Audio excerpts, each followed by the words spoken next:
Assalamualaikum warahmatullahi wabarakatuh.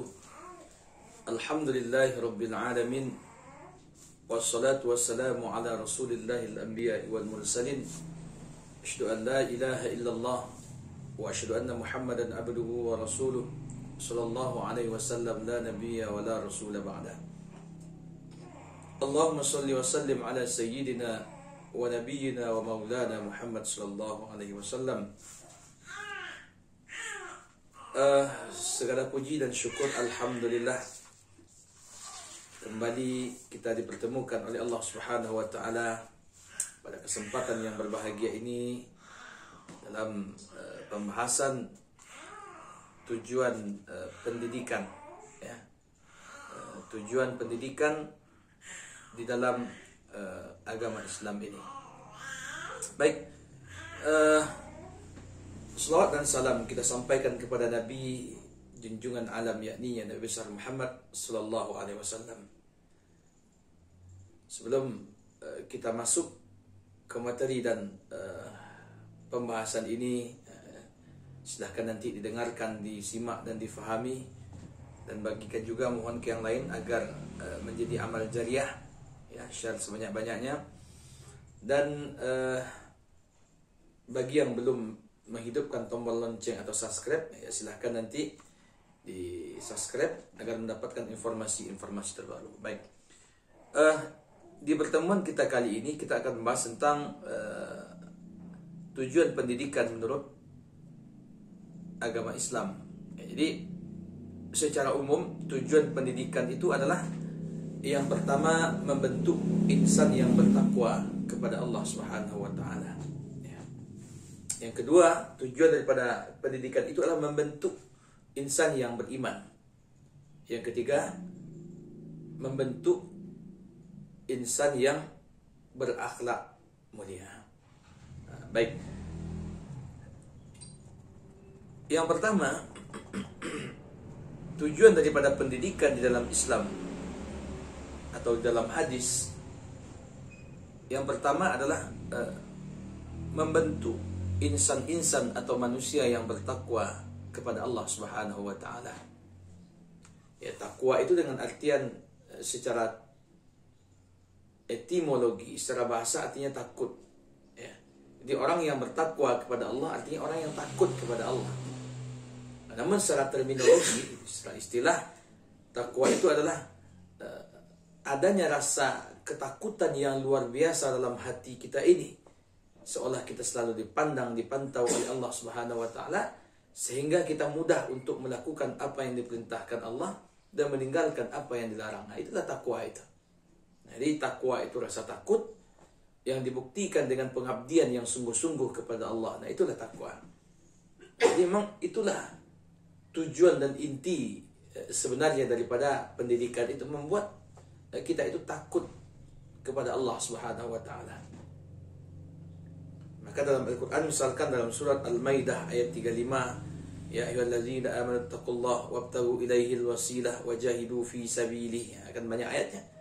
Atau dalam ayat yang lain, ya ayyuhallazina amanu taqullaha haqqa tuqatih, wahai orang yang beriman, takutlah kamu kepada Allah sempurna takut. Atau kan dalam surat yang lain, ya ayyuhallazina amanu taqullaha, ya ayyuhallazina amanu taqullaha wal tanzur nafsum ma qaddamat lighad. Wahai orang yang beriman, bertakwalah kamu kepada Allah dan perhatikan dan lihat dirimu apa yang sudah engkau persiapkan untuk hari esok. Itu banyak sebenarnya hal-hal yang menjelaskan tentang tujuan daripada pendidikan itu. Bahkan dalam sebuah hadis yang diriwayatkan oleh Abi Dzar Jundub bin Junadah dan Muaz bin Jabal radhiyallahu anhuma, hadis riwayat Imam At-Tirmizi, Nabi pernah berpesan. Apa kata Nabi? Ittaqillah haitsu ma kunta. Takutlah kamu kepada Allah dimanapun kamu berada. Nah, memang takwa itu menjadi tujuan yang pertama daripada pendidikan.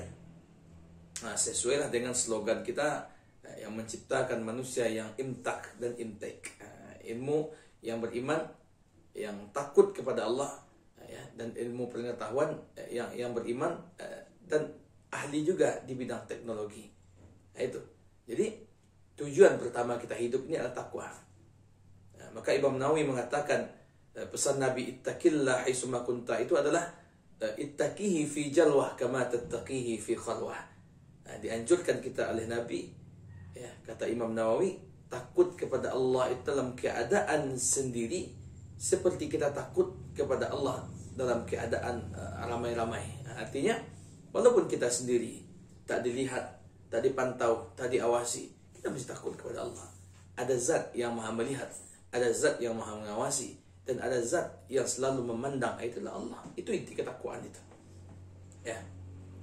Bahkan Imam Nawawi mengatakan juga, di mana takwa dalam hadis itu takut kepada Allah dimanapun berada, tampak tak tampak oleh orang, di kampung manapun, di kampung kita pun, di kampung orang, apa di masa kapanpun, kita mesti takut kepada Allah. Nah, itulah tujuan yang pertama daripada ilmu pengetahuan itu, menjadikan insan-insan yang bertakwa kepada Allah Subhanahu wa taala.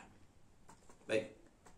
Lalu kalau kita lihat misalkan Nabi kita Muhammad sallallahu alaihi wasallam juga banyak menyinggung masalah takwa ini. Dulu ada sebuah hadis yang diriwayatkan oleh seorang sahabat. Ya. Apa katanya? Wa'azana Rasulullah sallallahu alaihi wasallam mau'izatan. Ya. Suatu hari kami dinasihati dan diberikan mau'izah serta pelajaran oleh baginda Nabi. Yang mana nasihat atau pelajaran yang diberikan oleh Nabi itu wajilat minhal qulub, disampaikan oleh sahabat seolah-olah takut hati kami ini, bergetar jiwa kami ini.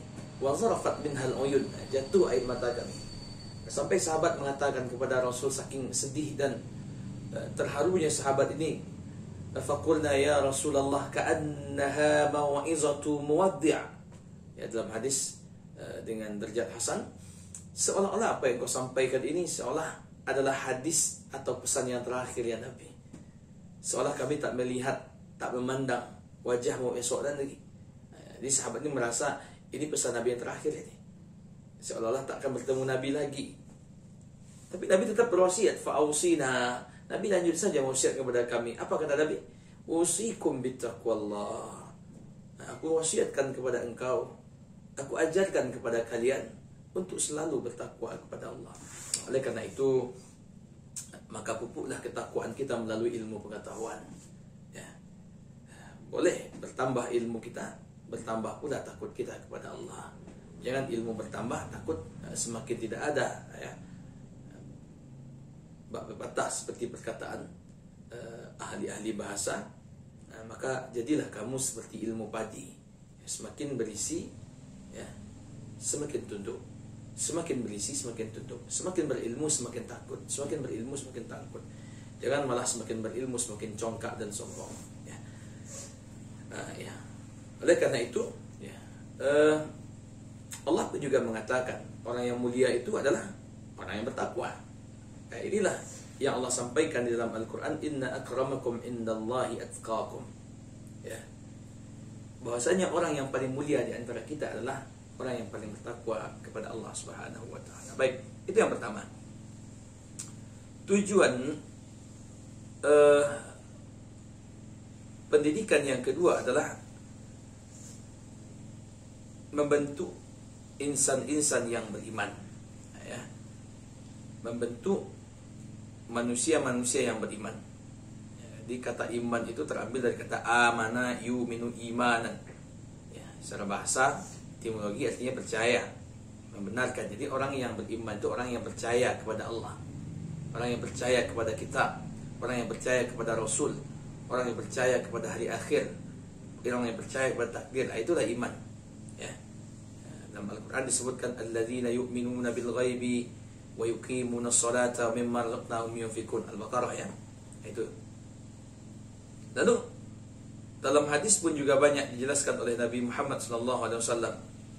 Ya, seperti yang Bapak sampaikan tadi. Ya, ada hadis bahwasanya Abu Hurairah pernah berkata, ya, bahwa Nabi suatu hari didatangi oleh Jibril. Lalu Jibril itu bertanya kepada Nabi, mal iman, apakah itu iman? Sampaikan oleh Nabi yang 6 tadi. Bahkan dalam hadis yang panjang disampaikan oleh Nabi, ada seorang laki-laki yang ganteng, ya, la na'rif min aina safar, ya, kami tidak tahu dia orang mana, jejak perjalanannya tidak ada.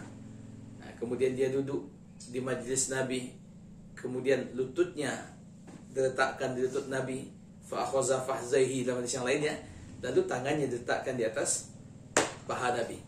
Lalu dia berkata, akhbirni anil Islam. Muhammad, ceritakan kepadaku apa itu Islam. Disebutkan oleh Nabi Islam itu rukun Islam yang 5. Qala saddaqta. Nah, apa yang kau sampaikan itu benar. Nah, itu jawabnya. Akhbirni anil iman. Tanya lagi iman. Apa itu iman? Jawab oleh Nabi rukun iman yang 6. Saddaqta, engkau benar. Dia tanya lagi, apa itu ihsan? Akhlak. Jawab oleh Nabi. Lalu dia bertanya tentang kapan hari kiamat. Jawab oleh Nabi, hanya Allah yang tahu hari kiamat. Nah, kalau begitu tandaan sajalah. Disebutkan oleh Nabi tandaannya. Nah, akhirnya orang ini pergi. Sahabat masih heran. Lalu Nabi bertanya kepada sahabat, tahukah kalian siapa yang bertanya tadi? Hanya Allah dan Rasul yang tahu, wahai Nabi, kata sahabat. Itu adalah malaikat Jibril. Nah, ya, hadisnya banyak ya. Jadi beriman itu artinya kita percaya, meyakini dengan sepenuh hati, ya, kepada Allah Subhanahu wa taala. Baik. Jadi tujuan daripada pendidikan itu yang kedua adalah membentuk insan-insan yang beriman. Ya, beriman kepada Allah, tentu kita beribadah kepada Allah hanya dengan niat ikhlas kepada Allah, mengesahkan Allah, mentauhidkan Allah dan tidak mensyirikkan Allah dengan apapun. Itulah iman kepada Allah. Iman kepada kitab atau iman kepada malaikat misalkan. Ya, kita beriman bahwa Allah memiliki malaikat.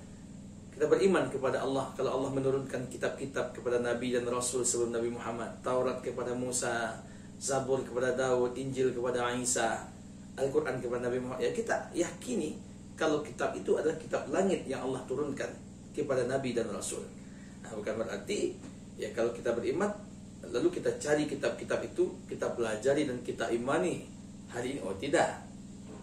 Nah, bagi kita yang manusia ini cukup mengimani dan mempercayai bahwa kitab-kitab yang Allah turunkan kepada Nabi dan Rasul sebelum Nabi Muhammad adalah kitab dari Allah.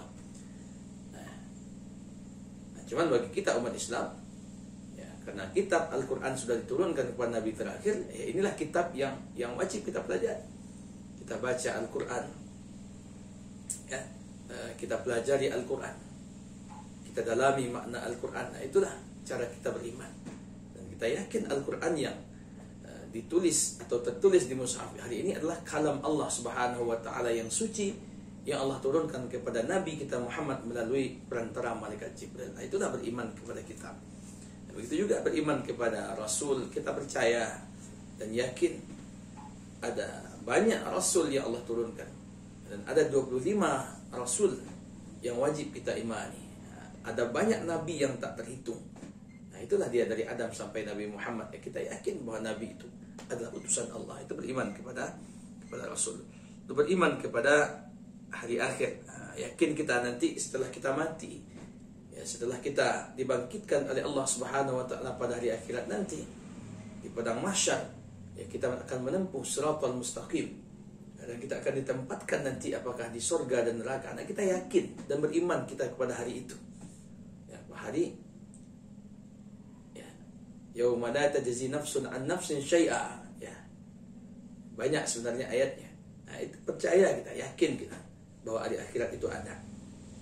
Dan beriman kepada kadar baik dan kadar buruk. Ya, kita beriman kepada takdir oleh Allah, takdir yang diberikan oleh Allah kepada kita. Kepada suratan yang sudah dituliskan oleh Allah kepada kita. Itu maknanya.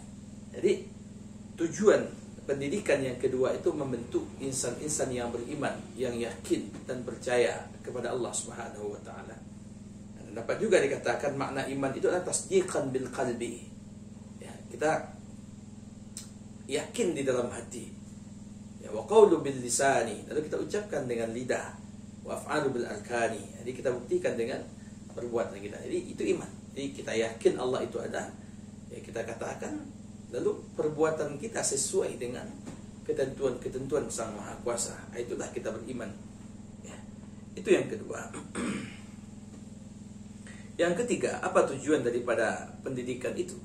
Tentu menciptakan manusia yang berakhlak mulia.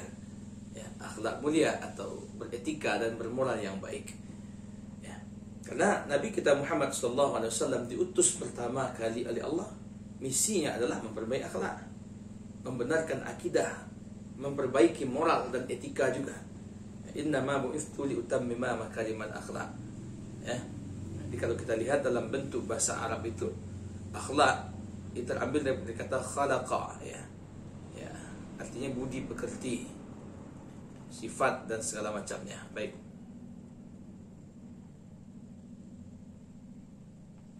Nabi dulu pernah mengatakan dalam sebuah hadis yang disampaikan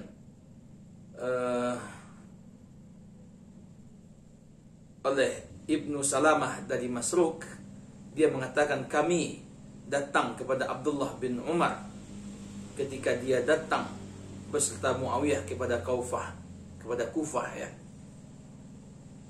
Maka mengingatkan Rasulullah SAW, maka dia mengingatkan tentang Rasulullah SAW. Maka dia berkata, Rasulullah SAW pernah dulu mengatakan, inna min akhyarikum ahsanukum khuluqa. Orang yang terbaik di antara kalian adalah yang terbaik akhlaknya. Jadi orang yang terbaik di antara kalian, orang yang terbaik akhlaknya. Jadi berakhlak itu merupakan hal yang sangat dianjurkan. Dan bukankah Nabi juga berwasiat kepada Muaz bin Jabal, Abizar Jundub bin Junadah? Ada 3 yang diwasiatkan Nabi. Yang pertama, ittaqillah aisuma kunta. Sudah kita bahas tadi. Bertakwalah kamu kepada Allah dimanapun kamu berada. Wa atbi'is sayyi'atal hasanata tamhuha. Dan iringilah dosamu dan maksiatmu dengan kebaikan dan taubat. Maka kebaikan dan taubat akan menghapus dosamu di masa lampau. Ayat ketiga, wa khaliqin nasa bi khuluqin hasan. Berakhlak baiklah kamu kepada manusia. Jadi sebagai umat beragama yang baik dan warga yang baik, ya kita mesti berakhlak, berakhlakul karimah, ya berakhlak yang baik kepada siapapun. Ya jangankan kepada manusia, kepada binatang pun kita mesti berakhlak. Apalagi kepada manusia, apalagi sesama seagama dan umat yang beragama. Tentu kita merupakan satu kesatuan. Nah, oleh karena itu jangan sakiti saudara kita, ya, jangan sakiti saudara-saudara kita, ya, siapapun itu. Nah, apalagi saudara kita yang seakidah, sekeyakinan dan seiman misalkan. Nah, kita bagaikan suatu batang tubuh yang menguatkan satu dengan yang lainnya. Al-mu'min lil mu'min kal bunyan, kata Nabi. Seorang yang beriman dengan beriman yang lain bagaikan sebuah bangunan. Yashuddu ba'duhu ba'dha, yang saling mengokohkan, saling menguatkan. Nah, yang satu butuh kepada yang lain butuh kepada yang lain. Nah, begitu juga Nabi juga mengibaratkan kita sebagai seorang yang beriman bagaikan batang tubuh. Ya, kalau istaka ba'du, ya, kalau yang sebahagiannya sakit, akan membawa sakit kepada yang lain. Nah, begitulah. Maka jangan sakiti saudara-saudara kita baik dengan lisan ataupun dengan ucapan, dengan tindakan dan segala macam. Maka perhatikanlah ketika kita berbicara, misalkan hati-hati dengan pembicaraan kita. Ya, kalau seandainya pembicaraan kita tidak baik, tidak usah bicara. Bisa jadi pembicaraan kita ada unsur-unsur negatifnya, memfitnah lah, menggunjing lah, mengupat segala macam, merendahkan, apalagi memalukan. Nah, kalau seperti itu, jangan berbicara. Bukankah agama kita mengajarkan, man kana yu'minu billahi wal yawmil akhir, siapa yang benar-benar beriman kepada Allah dan hari akhir, falyakul khaira, maka hendaklah dia berbicara yang baik-baik saja. Ya, apa maksudnya? Imam Syafi'i mengatakan, iza arada an takallam falyafakir. Kalau kamu ingin berbicara, maka pikir-pikirkan lebih dahulu. Pembicaraan ini ada dosa atau tidak? Pembicaraan ini ada mudaratnya atau tidak? Baik mudarat kepada diri kita, berdosa kita, atau mudarat kepada orang lain, terfitnah orang, hancur harga diri orang dan segala macamnya. Kalau memang ada mudarat pembicaraan kita itu, amsik, kata Imam Syafi'i, tinggalkan berbicara ketika itu. Ya. Oh, misalkan kita tidak sanggup, ya, kalau kita berbicara pasti ada hati orang yang sedih. Kalau kita berbicara pasti mendatangkan dosa. Maka apa yang lebih baik? Auliyasmut, atau diam. Nah, diam lebih baik ketika itu daripada kita berbicara. Inilah yang dikatakan oleh orang, diam bagaikan emas. Ya. Itu kan akhlak itu. Ya. Atau misalkan banyak akhlak yang dicontohkan oleh Nabi. Bagaimana akhlak Nabi dalam bertetangga, tidak menyakiti tetangganya. Siapa yang menyakiti tetangganya maka dia menyakitiku, kata Nabi. Apalagi akhlak Nabi misalkan makan dan minum, akan banyak itu.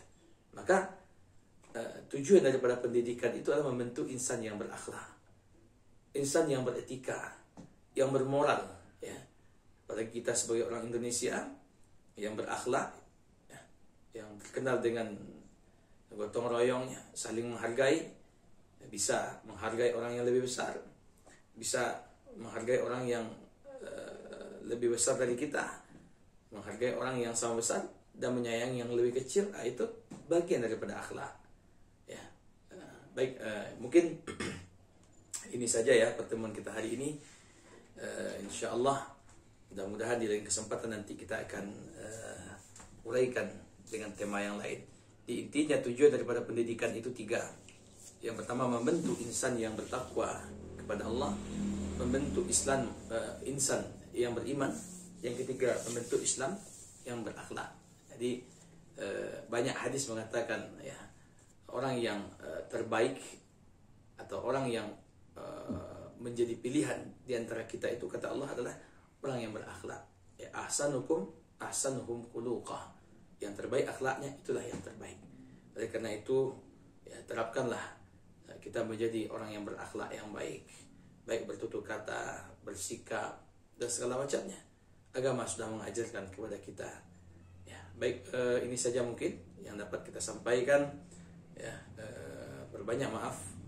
Wabillahi taufik. Wassalamualaikum warahmatullahi wabarakatuh.